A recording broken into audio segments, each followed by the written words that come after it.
கொளத்தூர் வழக்கில் திடீர் திருப்பம். மு.க. ஸ்டாலின் கொடுத்த வாக்குறுதிக்காக அவரது மனைவி துர்காவே பணம் கொடுத்துள்ளார். சுப்ரீம் கோர்ட்டில் சைதை துரைசாமி வழக்கறிஞர் வைத்த புதிய ஆதாரம். வணக்கம் நண்பர்களே. 2011 சட்டமன்ற தேர்தலில் கொளத்தூர் தொகுதியில் மு.க. ஸ்டாலின் அதிகாரத்தை துஷ்பிரயோகம் செய்து வெற்றி பெற்றதாக அவருக்கு எதிராக அதிமுக சார்பில் போட்டியிட்ட சைதை துரைசாமி உச்சநீதிமன்றத்தில் தொடுத்த வழக்கு விசாரணை தொடர்ந்து நடைபெற்று வருகிறது. இந்த நிலையில் நேற்று இந்த வழக்கு விசாரணை நடைபெற்ற போது சைதை துரைசாமி தரப்பிலிருந்து சில புதிய ஆதாரங்களை நீதிமன்றத்தில் சமர்ப்பித்துள்ளார்கள். குறிப்பாக மு.க. ஸ்டாலினின் மனைவியான துர்கா ஸ்டாலினையும் இந்த வழக்கிற்குள் கொண்டு வந்துள்ளார்கள். இந்த வழக்கை நீதிபதி J.K. மகேஸ்வரி தலைமையிலான அமர்வு விசாரித்தது.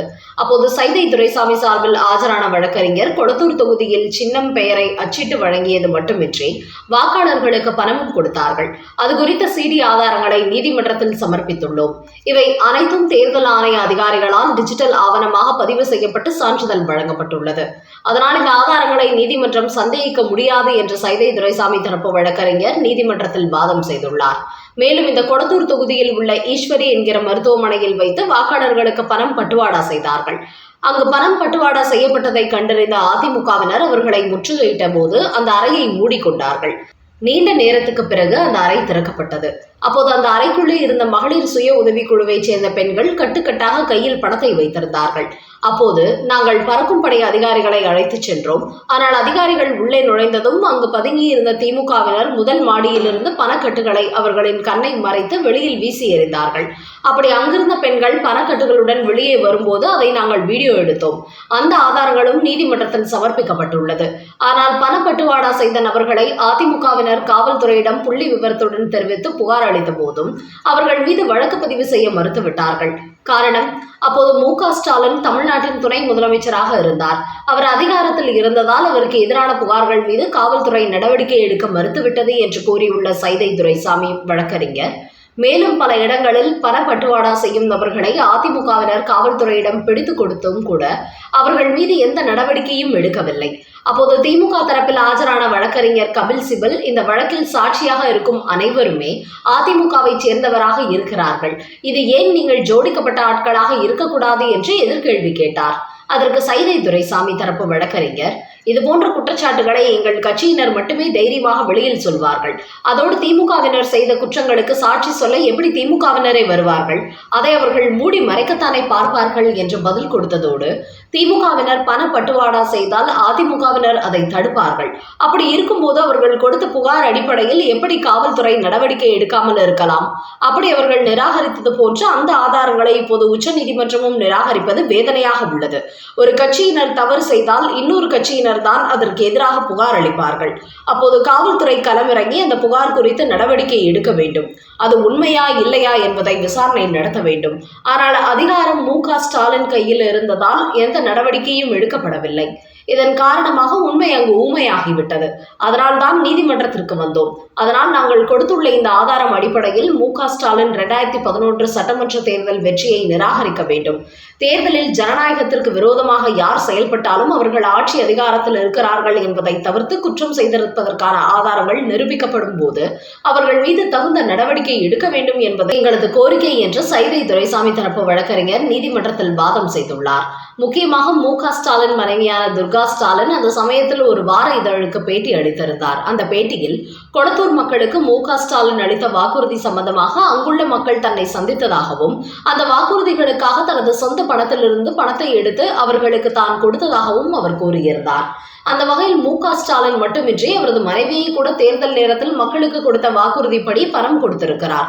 இப்படி அவர்களது குடும்பமே ஜனநாயகத்தை கேள்விக்குறியாக்கி இருக்கிறார்கள் என்று வாதாடிய சைதை துரைசாமி வழக்கறிஞர், இப்படி அனைத்து விஷயங்களையும் ஆதாரப்பூர்வமாக நாங்கள் கொடுத்த போது இதை நீதிமன்றம் ஏற்காமல் தட்டி கழிப்பது எப்படி சரியாகும் என்று வாதம் செய்துள்ளார்.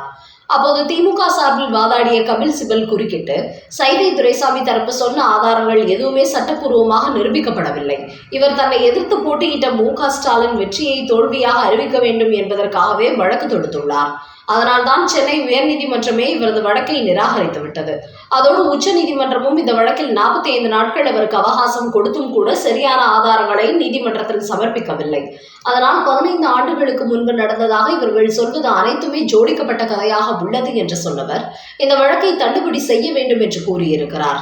அதையடுத்து குறுக்கிட்ட நீதிபதிகள் சைதை துரைசாமி வழக்கறிஞரை நோக்கி, வேட்பாளராக ஒருவர் அறிவிக்கப்படுவதற்கு முன்பே பணப்பட்டுவாடா செய்தால் அது எப்படி தேர்தல் நடத்தை விதிகளுக்கு எதிரானதாகும்? தேர்தல் அறிவிக்கப்படுவதற்கு முன்பு பணமும் பரிசு பொருட்களும் அவர்கள் கொடுத்திருந்தால் அது ஒருபோதும் விதிமீறல் ஆகாது என்று கூறியுள்ளார்கள்.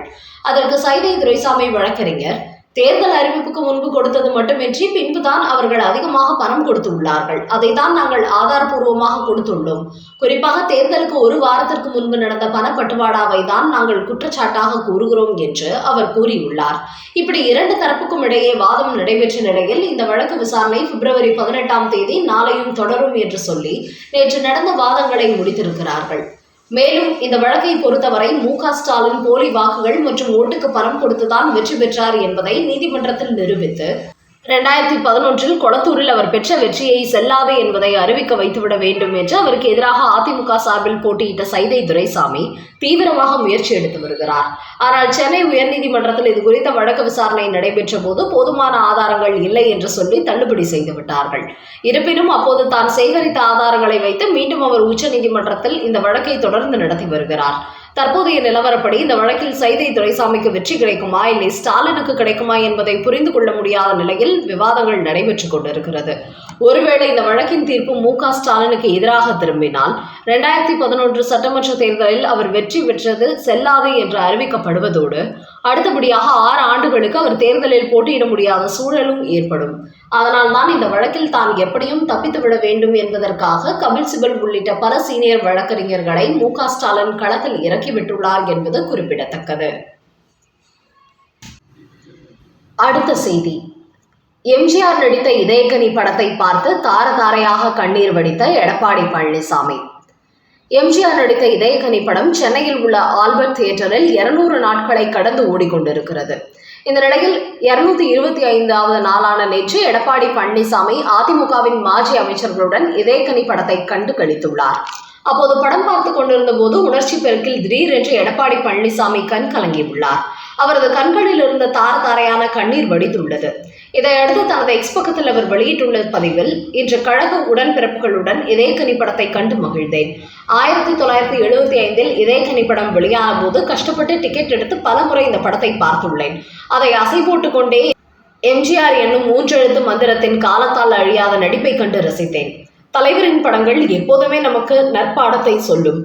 அதே போன்று இந்த இதயக்கனி படமும் சொல்லும். சமநீதி சமுதாயம் காண அண்ணா வழிகண்டு நம்மை தேடுவோமாக என்று எடப்பாடி பழனிசாமி மகிழ்ச்சியுடன் பதிவிட்டுள்ளார்.